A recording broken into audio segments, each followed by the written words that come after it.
안녕하세요. 저는 성진수라고 하고요. 현재 91년생 34살입니다. 지금은 이제 호주 육가공 공장에서 스폰서십 비자를 받고 일을 하고 있고요. 이제 진행한 지는 한 1년 6개월 정도 지났습니다. 저의 20살 때는 특별한 건 없었어요. 남들과 똑같이 대학교 가고 군대 갔다 오고 평범한 일상을 지내다가 회사도 다니고 이제 이런저런 생각을 하다가 한 27살 2017년 11월에 호주에 오게 됐는데 그 전부터 사실 기회는 많았어요. 왜냐하면 이제 중학교 때 친했던 친구가 호주로 이민을 와가지고 시드니에서 자리를 잡고 있는 상황이었어가지고 기회는 있었지만 차일피일 미루다가 이제 좀 뒤늦게 왔는데 처음 왔을 땐 되게 신기했어요. 영어 한마디 제대로 할 줄 몰랐던 사람인데 그렇기 때문에 좀 더 힘들기도 했고 근처에 있는 공장들은 다 대기가 있더라고요. 그래서 이제 바로 일을 시작할 수 있는 곳을 찾았는데 거기가 여기 이제 멜버른 근처에 있는 지금 육가공 공장에서 오게 되었습니다. 세컨 취득을 위해서. 처음에는 오래 일할 생각이 없었어요. 3달, 그러니까 88일 세컨을 위한 공장이었는데 그때 같이 일했던 친구들, 그러니까 오지 친구들, 그리고 이제 한국인들도 그렇고 다른 사람도 그렇고, 그러니까 모든 공장의 분위기가 되게 좋았어가지고 하다 보니까 한 달, 2달, 그렇게 1년이 지나고 1년 반이 지나더라고요. 이제 슈퍼바이저가 저는 처음에 장난인 줄 알았어요. 너 내일부터 저기 위에 올라가서 해야 된다고. 그래서 그냥 장난인 줄 알고 그럼 할 수 있지. 다음날 장비를 주더라고요. 그래서 그날부터 칼을 차고 버닝을 바로 시작했죠. 그래서 지금까지 계속. 그렇게 지금까지. 저는 이거를 사실 좀 크게 생각하지 않았어요. 처음에 영어 언어에 대한 부분에 대해서 이제 한국인 특성상 이제 12년간의 교육 과정이 있잖아요. 그 과정 영어가 과목이 있고, 그리고 이제 어떻게 보면 호주가 그때 당시 두 번째로 해외를 나간 건데, 처음에는 태국을 갔다 왔어요. 친구들이랑. 이제 그냥 아무 생각 없이 갔어요. 그때는 어떻게든 되겠지 하고 갔는데 어떻게든 되더라고요. 그래서 그때부터 자신감이 붙어가지고, 근데 당신은 관광지니까 그게 먹히는 거였던 것도 모르고 그러면은 영어권 나라로 가보자 해서 이제 호주로 오게 됐는데 사실 처음에 큰 어려움이라고 해야 되나? 되게 좀 어렵다기보다는 진짜 못한 그냥 이제 완전 그냥 ABC 정도는 아니고 이제 학원 그때 당시 이제 시드니 있을 때 잠깐 한 달, 2달 정도 그 학원을 다녔는데 이제 정식으로 다니는 건 아니고 이제 그 학원에 다니는 학생들이 저렴하게 수업을 하는 클래스가 있었어요. 그래서 그러니까 영어권 국가가 아닌 사람들 상대로 저렴하게 열어주는 수강이 있었는데 거기서 이제 거기도 등급을 나눠서 하는데 거기서도 이제 그래도 중간 등급의 클래스에서 했는데 사실 그렇게 막 뛰어난 건 아니었어요. 그래서 그러면 지금 이제 영어를 잘하시는데 어떻게 하신 거예요? 사실 지금도 잘 못해요. 잘 못하는데 저는 처음에 이제 뻔한 이야기지만 노래를 되게 많이 들었어요.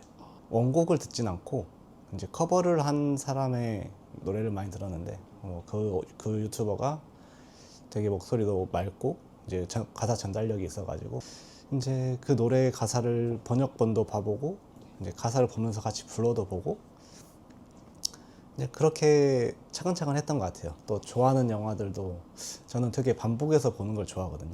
저는 이제 콘스탄틴이란 영화를 좋아하는데 뻥 좀 보태서 한 20번은 본 것 같아요. 그 영화 한 편만. 이제 요즘에는 OTT가 잘 돼 있다 보니까 한국어 자막, 영어 자막, 아니면 무자막 이렇게 이제 돌아가면서 한 번씩 보는데 이제 그렇게 보다 보면은 저 친구가 발음하는 단어, 그리고 내가 알고 있던 발음의 다른 것도 알게 되고 몰랐던 단어에 대해서도 한 번씩 찾아보게 되고 그렇더라고요. 저는 그랬어요. 제가 느꼈던 이제 5월 당시부터 지금까지, 그리고 이제 제 주변에서도 나 영어 너무 힘들어 못하겠어 라는 친구들을 보면은 대부분 아무것도 하지 않아요. 그래도 왔다면 뭐든지 부딪혀 보는 게 좋은 것 같아요. 아까도 잠깐 이야기했지만 처음에는 세컨 비자 취득이 목적이었는데 이제 공장 분위기가 너무 재밌었어요. 여기 있는 현지인들도 그렇고 공장에서 같이 일하고 있는 다른 나라 친구들도 그렇고 공장 분위기가 되게 좋아가지고 재밌었어요. 사실 힘든데 뭐 다른 사람은 어떻게 말할지 모르겠지만 저는 재밌었거든요. 그러니까 재밌었기 때문에 이 한 곳에서 1년 반 일하는 기간을 있었는데 근데 그렇게 일을 하다 보니까 공장 측에서 먼저 제안이 오더라고요. 이제 스폰서십 비자를 허가를 받아서 진행을 하게 될 건데 뭐 너희가 한번 해보면 어떻겠냐라고 이야기를 하더라고요. 저 위에도 몇 명의 친구들이 있어요. 그래서 그 친구들 몇 명의 친구들에게 오퍼가 와서 그럼 왜냐면 그리고 이제 거기 분위기가 되게 좋았기 때문에 그런 제안이 왔는데 뭐 거부할 이유가 없잖아요. 그래서 당연히 한다고 했고 하려고 했는데 그때 당시에는 스폰서십 비자 요구 조건이 경력이 3년이 필요했어요.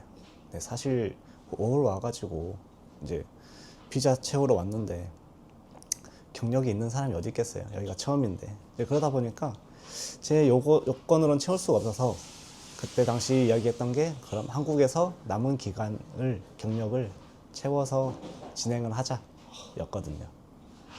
그렇게 해서 한국을 돌아갔는데 갑자기 코로나가 터지더라고요. 저는 이제 지금 아내를 만났고 결혼도 하게 되면서 이제 한국에 자리를 잡아야겠다라고 해서 반 포기 상태였는데 이제 같이 준비했던 다른 친구들이 먼저 간다고 하니까 사실 배 아프더라고요. 같이 했던 건데 같이 하던 일인데 그래서 이제 좀 아내하고 좀 긴 시간 동안 이야기를 나눴어요. 그래서 잘 이야기가 돼서 지금 여기 오게 되었습니다. 지금 현재 하고 있는 포지션은 이제 로인스라고 불리는 포지션인데요. 이제 한국말로 하면 안심과 채끝 부위를 이제 뼈에서 분리하는 포지션을 하고 있습니다.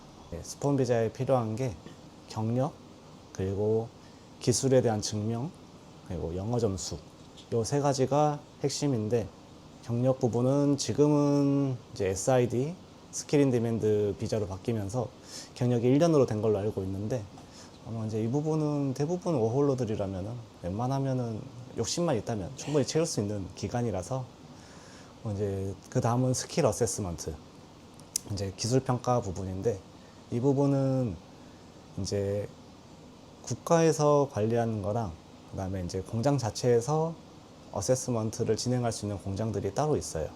그 부분은 이제 분리가 돼 있어서 이제 공장마다 다르기 때문에 그건 정확하게 알아봐야 돼요. 이민성에서 정해놓은 포지션들이 있거든요. 스킬 인 디맨드 비자를 받을 수 있는 포지션들이 있어요. 그 포지션들이 할 수 있는 모든 잡을 다 해야 돼요.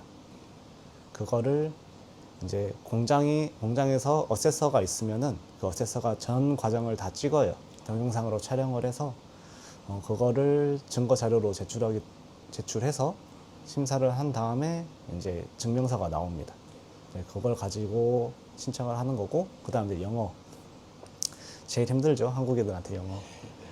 근데 처음 스폰서를 받기 위한 영어는 크게 어렵지 않아요. 왜냐면 기준점이 좀 낮기 때문에 IELTS나 뭐 PT로 보통 시험을 많이 보는데 육가공 공장에서 들어가는 스트림은 레이버 어그리먼트 스트림이라 해가지고 IELTS 기준으로 5.0이면 돼요. 이제 그 다음은 뭐 PR이죠, 영주권. 일단은 질문을 하나 먼저 던져보고 싶어요. 어떤 목적을 가지고 호주에 워킹 홀리데이를 왔나? 그런 질문을 먼저 해보고 싶고, 이제 모든 친구들이 그러진 않겠지만 제가 봤던 일부 친구들 중에서는 사실 뭐가 목적인지 잘 모르겠어요. 그리고 본인의 목적을 본인이 정확하게 표현하지 않아요. 뭐 좀 나쁘게 말해서 떠먹여 주기를 바라는 듯한 친구들이 꽤 많이 보이더라고요.